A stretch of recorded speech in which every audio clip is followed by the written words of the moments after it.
निर्जरा, कई लोग जो है अकाम निर्जरा करते हैं, व्रत नहीं लेते, संयम नहीं लेते, किंतु बहुत सह लेते हैं। जैसे जानवर शांत परिणामों से यदि वो भूख और प्यास को सह ले तो अकाम निर्जरा से वो भवनत्रिक में चला जाता है। नीच जाति का देव भी, मतलब हीन जाति का देव भी हो सकता है। अकाम निर्जरा से देव नहीं बनना। अकाम निर्जरा वाले भी देव में जाते हैं। अकाम निर्जरा समझते हो? उपवास तो नहीं लिया, तुम्हारी पत्नी ने आज 14 से इसलिए उपवास किया और तुम सुबह से अपने काम में बिजी हो, तुम्हारे दुकान में बिजी हो, ऑफिस में बिजी हो, इसलिए तुमने नहीं खाया। दोनों ने ही खाया, नहीं खाया। एक ने उपवास के कारण नहीं खाया और दूसरे बिजनेस में बिजी होने के कारण नहीं खाया। तो तुम्हारी तो अकाम निर्जरा हुई और उसकी सकाम निर्जरा। कौन सी हुई उसकी? उसकी तो काम की है और तुम्हारी बिना काम की निर्जरा हुई। बिना काम की निर्जरा से भी देवायु का आश्रय हो जाता है। गलत तो कुछ नहीं किया, बस भूख को सह लिया। सहा अपनी आत्मा के लिए नहीं, उसने अपनी आत्मा के लिए सहा, इसलिए वो सम्यक्त्व का कारण है। तुम्हारी निर्जरा सम्यक्त्व का कारण नहीं है, फिर भी उससे देव ही आयु का आश्रय होगा। इस प्रकार जो है अनेक प्रकार हैं। बाल तप करने वाले जो परिणामों से शांत है किंतु मिथ्या तप करते हैं, वे भी देवों में चले जाते हैं क्योंकि पाप नहीं है इसलिए। ठीक है ना? सम्यक्त्वं च, सम्यक दर्शन को धारण करने वाले जीव नियम से देव आयु का ही बंध करते हैं। जो मनुष्य सम्यक दृष्टि है उन्हें केवल एक ही आयु का आश्रय, कौन से? देव आयु का आश्रय होगा। ये आयु कर्म की बात हुई। उसके बाद कौन सा कर्म आता है? नाम कर्म। नाम कर्म का फल क्या है? शरीर बनाना। तुम्हें जो शरीर बना करके दिया है वो किसने बना के दिया? नाम कर्म ने। अनेक सारी बातें नाम कर्म ने दी है। योग वक्रता विसंवादनम च अशुभस्य नामना। जो लोग योगों की विकृति को प्राप्त हो जाते हैं, मनोयोग, वचन योग और काय योग, तीनों से गलत काम करते हैं, तीनों से टेढ़े हैं, सोच भी टेढ़ी है, वाणी भी टेढ़ी है और जिसके शरीर के कार्य भी टेढ़े हैं, टेढ़े मेढ़े काम करने वाला व्यक्ति अशुभ नाम कर्म का बंध करता है और उसके लिए टेढ़ा मेढ़ा शरीर मिलता है। फिर उसको टेढ़ा मेढ़ा ही शरीर मिलेगा, सुष्ठु शरीर नहीं मिलेगा, सुंदर शरीर नहीं मिलेगा, आकार से बेडौल हो जाएगा। क्यों? क्योंकि अशुभ नाम कर्म का बंध किया। कहां से आया अशुभ नाम कर्म? कहां से आया? हमने ही टेढ़ी सोच से, टेढ़ी वाणी से, टेढ़े कार्य करने से, गलत काम करने से, मन वचन काय की वक्रता के कारण जो हमने कर्म बंध किया, उसी कर्म ने हमारे लिए उल्टा सीधा शरीर बना दिया। चेहरा ठीक है किंतु नाक ठीक नहीं है, चेहरा अच्छा है किंतु आंखें ठीक नहीं है, चेहरा अच्छा है किंतु गाल अंदर दस है, तो क्या अच्छा है? ऊपर का जो है कमर से ऊपर का बड़ा लंबा होता है और नीचे वाला जो है एकदम बोना। कोई नीचे पैर से एकदम लंबे होते हैं, ऊपर के एकदम, कोई एकदम पतले सतले होते हैं, कोई एकदम मोटे माटे हो जाते हैं। तो ऐसे जो लोग होते हैं वो कौन से कर्म के फल से हैं? नाम। और एक बात बताते हैं, विसंवादनम, जो बहुत विसंवाद करते हैं, हर बात पे आर्गुमेंट, हर बात पे आर्गुमेंट, बहस करना, झगड़े करना, वाद विवाद करना, गाली गलौज करना, ऐसा जो करते हैं उनके लिए कौन से कर्म का आश्रय होगा? अशुभ नाम कर्म का आश्रय। और उसके बाद कहते हैं तद विपरीतम शुभस्य, यदि उसके उल्टे चलोगे तो शुभ नाम कर्म का बंध होगा। मन से यदि जिनेंद्र भगवान का विचार करोगे, मन से नमोकार मंत्र का ध्यान करोगे, वचनों से भगवान की स्तुति करोगे, शरीर से गुरुओं की सेवा करोगे, खूब पूजा आराधना करोगे, मन से, वचन से और काय से शुभ नाम कर्म का आश्रय होगा, यही शुभ नाम कर्म तुम्हें सुंदर शरीर देगा। तुम्हारे शरीर का हर पार्ट देखने लायक बनेगा, सबको सुंदर लगेगा, सब तुम्हारी ओर देखने लग जाएंगे। ऐसा शरीर कहां से मिला? शुभ नाम कर्म के उदय से। और शुभ नाम कर्म कहां से आया? कहां से आया? मन से, वचन से और काय से बहुत अच्छे कार्य किए।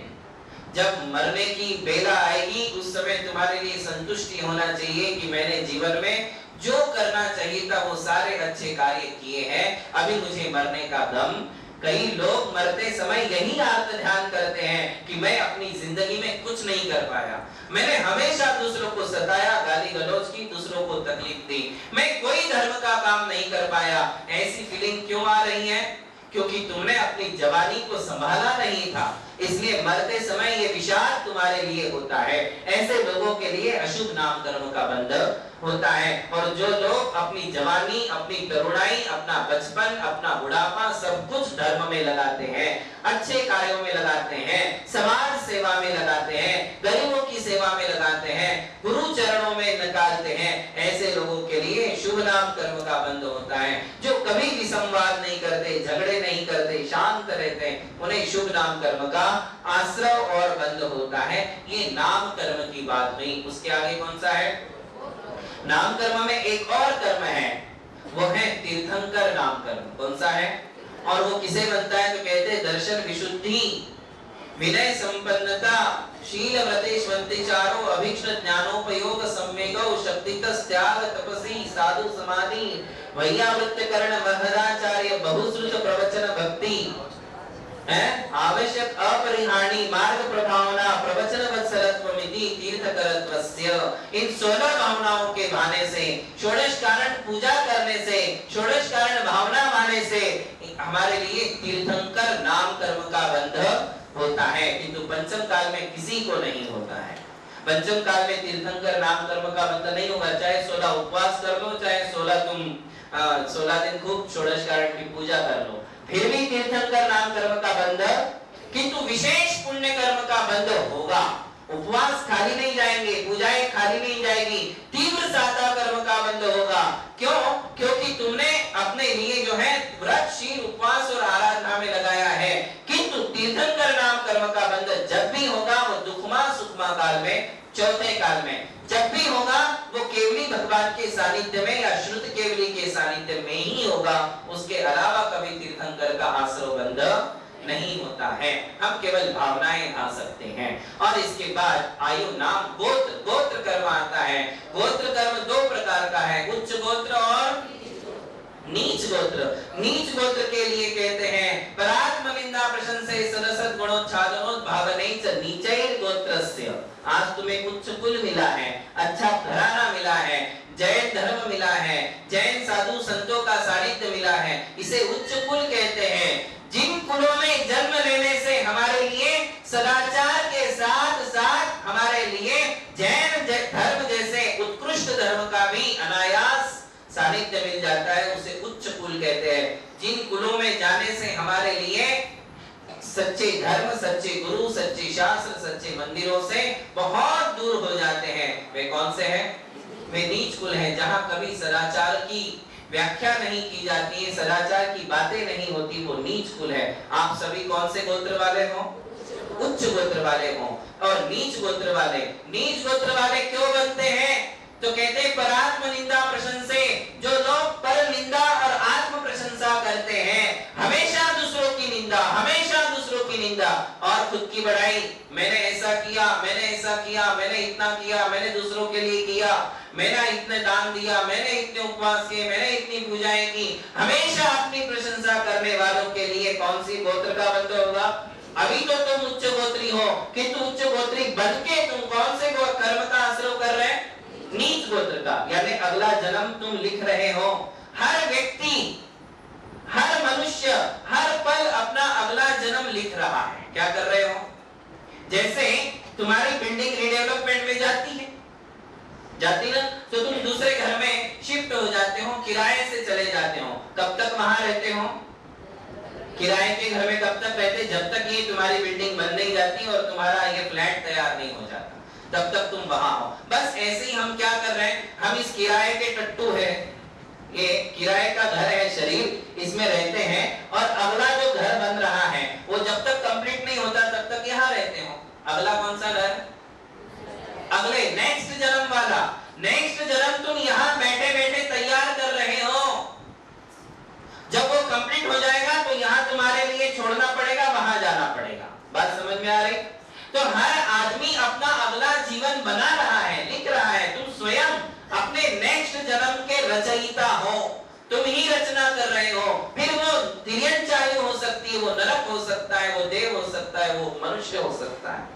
तुम जैसी रचना करोगे वैसे होगा। तो यहाँ कहते हैं कि जो लोग दूसरों की निंदा और खुद की बढ़ाई करते हैं उन्हें नीच गोत्र का बंध होता है। कितना गलत कर्म है। केवल हम खुद की बढ़ाइयों में लगे रहेंगे, दूसरों की निंदा में लगे रहेंगे तो अगले जन्म में नीच गोत्र में जाना पड़ेगा। नीच गोत्री कौन कौन होते हैं वो नाम नहीं लेंगे, किंतु वो आप समझ जाइए। वे सारे नीच गोत्री हैं जिन्हें हम छूते भी नहीं हैं, छूना पसंद नहीं करते हैं। वो बनना पड़ेगा। किस कारण से? परात्म निंदा प्रशंसा सदसत गुणोच्छादनोच भावने च नीचैर गोत्रस्य। दूसरों के गुणों को छुपाना, दूसरों के गुणों को छुपाना और अपने अवगुणों को छुपाना, अपने गुणों को प्रकट करना और दूसरों के दुर्गुणों को प्रकट करना, दूसरों के गुणों को छुपाने का प्रयास किया जाता है। घर में यदि कोई गुणवान है तो कोई किसी के सामने बताएगा नहीं कि हमारे घर में ये एक क्वालिटी है, क्योंकि ऐसा बताने से तुम्हारी क्वालिटी घट जाती है। इसलिए तुम दूसरों की क्वालिटीज को छुपाते हो और अपने जो है दुर्गुणों को छुपाने का काम करते हो। जबकि सच्चा धर्मात्मा वो है जो अपने पापों को, अपने दुर्गुणों को प्रकट करें। क्या करें? प्रकट करें कि मेरे द्वारा ऐसे पाप हुए हैं, मेरे द्वारा ऐसे दोष हुए हैं। होता है क्या अपने से? ये बहुत हिम्मत का काम है। अपने दोषों को याद करना, याद करके गुरु के सामने बताना, ये कोई सामान्य काम नहीं है। अपने गुणों को तो सब बता सकते हैं, अपने दुर्गुणों को कोई बताता? और आचार्य कहते हैं कि हमने जीवन में जो भी धर्म किया है उसे भूल जाना चाहिए। तुमने व्रत किए हैं, तुमने तपस्याएं की हैं, तुमने उपवास किए हैं, तुमने जो भी दान दिया है, तुमने जो कुछ भी धर्म अनुष्ठान किए, विधान पंचकल्याण किए, सौधर्म इंद्र बने, उसे भूल जाओ, उसे याद नहीं रखना।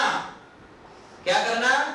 जो धर्म किया उसको भूल जाओ, जो दान दिया उसको भूल जाओ और याद रखो अपने दोषों को। किसको याद रखना? अपने दुर्गुणों को, अपने दोषों को। हमारे द्वारा जो जीवन में पाप हुए हैं उन्हें याद करो, याद करके उनका प्रायश्चित करो। यदि ऐसा करोगे तो ही तुम अपने कड़वे कर्मों के फलों से बच सकते हो। और धर्म को जितना याद करोगे उतना फल कम हो जाएगा। तुमने एक बार दान दिया, उस दान को 10 बार दोहरा दिया कि मैंने दिया दिया दिया दिया दिया। 10 बार में वो सारे दान का फल खत्म, पैसा भी गया, दान भी हो गया, किंतु उसका कोई फल तुम्हारे लिए। अपना धर्म दूसरों को सुनाने से उसके मीठे फल घट जाते हैं। और अपने दुर्गुणों को, अपने पापों को, अपने अपराधों को यदि हम क्षमा सहित निवेदन कर देते हैं तो उसके कड़वे फल घट जाते हैं। इसलिए अपने अच्छाइयों को पेश मत करो। किसे पेश करना चाहिए? अपनी बुराइयों को हमें याद करके सबके सामने पेश मत करो, किंतु भगवान और गुरु के सामने पेश करो। निंदा कर हाँ करो, अंदर ही अंदर पछतावा होना चाहिए, क्योंकि हमने अच्छे काम बहुत कम किए हैं और बुरे काम हमारे द्वारा ज्यादा हुए हैं। इसलिए आचार्य कहते हैं कि दूसरों के गुणों को बढ़ाओ, दूसरों के गुणों का प्रचार करो। क्या करो? दूसरों के गुणों का प्रचार करो और अपने अवगुणों को हम बाहर ला करके रख दो। ऐसा करने से उच्च गोत्र का बंध होगा। देखिए तद विपरीतम क्या कहा? तद विपर्य नीचे वृत्ति अनुच्छेको चोत्तरस्य। और उच्च गोत्र का बंध ऐसा करने से होगा। नीच गोत्र का बंध दूसरों की निंदा और खुद की प्रशंसा से होगा और उच्च गोत्र का बंध अपनी निंदा और दूसरों की प्रशंसा करने से होगा। नीचे वृत्ति, हमेशा विनय वृत्ति, झुक करके रहना, हाथ जोड़ करके रखना, विनम्रता के साथ रहना, इसे नीचे वृत्ति कहते हैं। विनय वृत्ति से उच्च गोत्र का, जितना झुकोगे उतना ऊपर उठोगे। भगवान के चवर होते हैं, चवर देखे हैं, ये चवर जितने नीचे जाते उतने ही ऊपर उठते हैं। इस चवर से हमारे लिए शिक्षा मिलती है कि चवर जितने नीचे जाएंगे उतने ही ऊपर जाएगा। ऐसे ही नीचे वृत्ति, जितना झुकोगे उतना तुम ऊपर जाओगे, उतने ही ऊपर जाओगे। ये उच्च गोत्र का कारण बनता है। इसलिए ये उच्च गोत्र के कारण जीवन में अपनाना चाहिए। और लास्ट कहते हैं अंतराय कर्म, तो उसका कारण है विघ्न करणम अंतरायस्य। क्या कहा? विघ्न करणम, दूसरों के अच्छे कामों में विघ्न डालना। कोई पूजा में जाना चाहता है, कोई विधान जाना चाहता है, कोई तीर्थ यात्रा जाना चाहता है, कोई प्रवचन जाता है, कोई चौका लगाना चाहता है, जो कोई भी कार्य कोई करना चाहता है उसमें विघ्न डालना। क्यों करते हो? क्या मिलने वाला है? किस लिए जाते हो? नहीं जाना चाहिए, कोई फायदा नहीं है, ये सब ढकोसला है, इसमें कुछ नहीं मिलने वाला, क्या रखा है महाराज में, मत जाओ, ये मत जाओ, मत करो, मत सुनो, ऐसा बोलने से कौन से कर्म का बंध होगा? जो लोग केवल यही ओछी वृत्ति करने में लगे हुए हैं, जो एक दूसरे को केवल यही समझाने में लगे हैं कि मत जाओ, मत सुनो, मत करो, ये सारे काम करने से कोई फायदा नहीं है, उनके पास जाना ही नहीं, ऐसा बोलने से कौन से कर्म का बंध होगा? दान देने में विघ्न डालोगे, दानांतराय कर्म का आश्रय बंध होगा। किसी के लाभ में विघ्न डालोगे तो लाभांतराय कर्म का आश्रय होगा। भोग और उपभोग में यदि अंतराय डालोगे, विघ्न डालोगे तो भोग उपभोग अंतराय कर्म का आश्रय होगा। और यदि किसी कमजोर के लिए तुम सताओगे तो तुम्हारे लिए वीर्यांतराय कर्म का आश्रय होगा। ये आश्रय अंतराय कर्म के आश्रय हैं। कभी किसी के अच्छे कामों में विघ्न, किंतु किसी को शराब पीने से रोकोगे तो अंतराय कर्म का बंध होगा। नहीं तो वही तुमको, अरे तुम काय करो, तुमको अंतराय का बंध होगा, पीने दे, ये नहीं चलेगा। पापों से रोकना, रात्रि भोजन से रोको, व्यसनों से रोको, गलत कामों से रोको, वो रोकोगे तो तुम्हारे लिए पुण्य प्रकृतियों का बंध होगा, और अच्छे कामों में रोकोगे तो पाप कर्म का बंध हमारे लिए होता है। धर्म स्नेही बंधुओं, ये सब आश्रय और बंध की प्रक्रिया को समझे। ये दर्पण है, दर्पण क्या है?